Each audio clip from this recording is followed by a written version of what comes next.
Last week, we were reminded of some of the exciting ways in which God is rebuilding our church community. God, our Creator, builds it. God, our Redeemer, rebuilds that which is destroyed. And God, our Sustainer, maintains and improves it. In response to these reminders, we all loudly proclaimed with the psalmist, "Sing to the Lord a new song, for he has done marvelous things."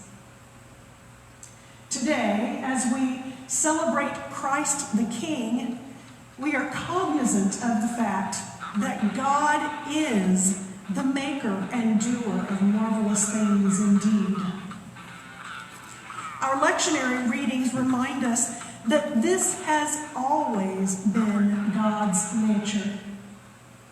The prophet Jeremiah reminds us that whenever God's people are driven out, rejected, and scattered, God steps in and draws them back into the fold where justice and righteousness are administered and God's beloved people can prosper and flourish. The psalmist repeats this theme, saying, "God is our refuge and strength, a very present help in trouble. The Lord of hosts is with us. The God of Jacob is our stronghold." And our gospel lesson reminds us that there is no limit to the lengths to which Christ our King will go in order to redeem God's people, even if it means submitting to death on a cross, the ultimate example of love and redemption.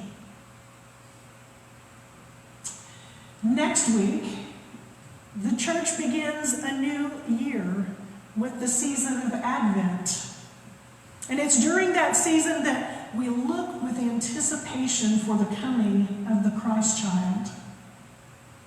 This is why it's so important for us to remind ourselves today that the whole reason God came into the world as a baby at Christmas was to become our Redeemer at Easter. As such, not only does Advent anticipate the recollection of that first Christmas child, but it also anticipates the coming of our Redeemer and Sustainer, Christ, our King. The writer of the letter to the Colossians sums it all up quite beautifully when he describes Jesus as the image of the invisible God, the firstborn of all creation.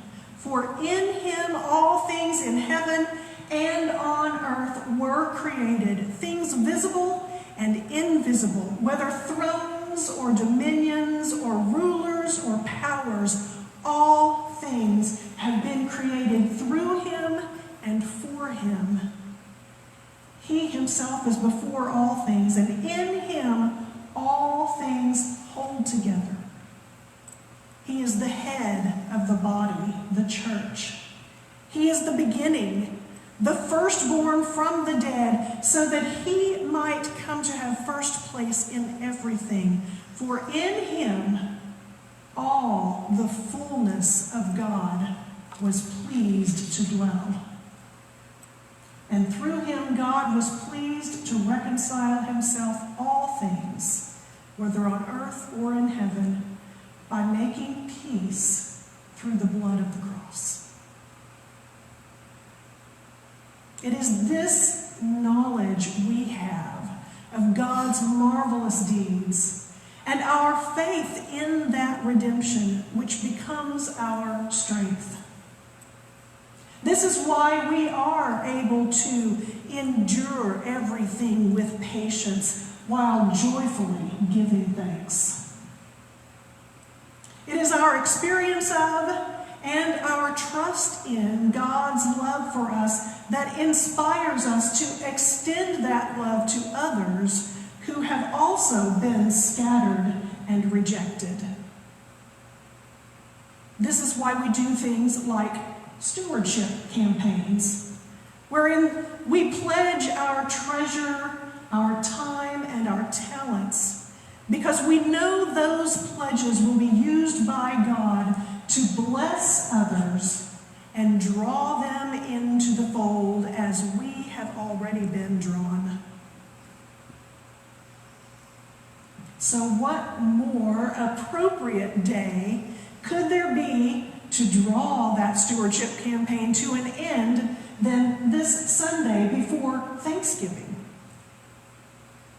And this day, when we also celebrate Christ our King and acknowledge all that God has done for us.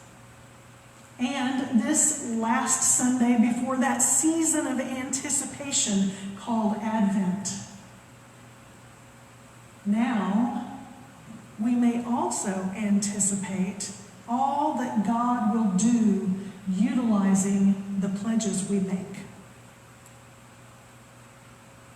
The psalmist wrote, "Come now and look upon the works of the Lord, what awesome things he has done on the earth."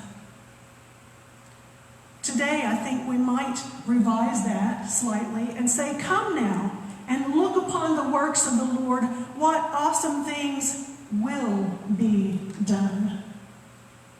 And to that, I say, amen.